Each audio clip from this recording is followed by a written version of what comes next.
Maneira ministra a indicadores não entrante 1 de junho, o que significa entrante 1 de junho cultura é facturação na 30 de luna de mei, e momento é não aplicar e recorte de 5,5% riba e presupuesto não off e riba e tarifa não.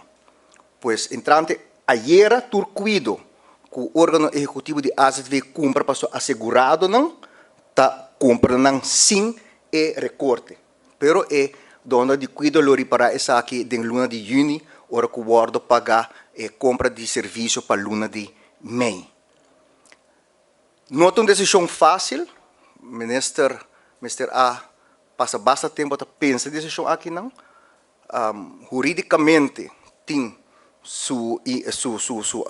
eixos não que se vão manter, e isso aí também segura um rol também da decisão do minister, mas ele bisa a sustentabilidade jurídico de recorte aqui não, então tem roupa dúvida riba para a AZV tampouco é fácil.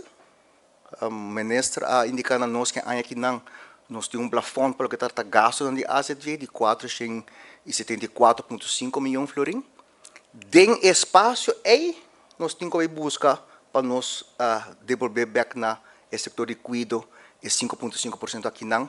Ademais, financiar e reforma não que nós temos que trabalhar para nós poder garantizar cuido para o futuro. Maneira ministra indicar envelhecimento de nossa população a continuar. E não para a pandemia, ela continua. E estilo de vida de nossa comunidade tampouco está aportando muito na melhor perfil de saúde. Arriba já também nós temos escassez de profissionais em cuidado que tampouco está a nosso favor. Pero dentro é marco difícil aqui não nós me vai percurar para nos quedar dando cuidado para nossa comunidade.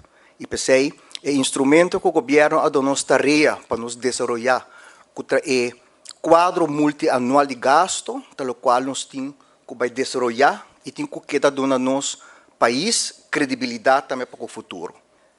É 5,5% também seguro para o instituto na maneira hospital com INSAM, com 55% de presupuesto de AZV, também suma basta bom na disposição.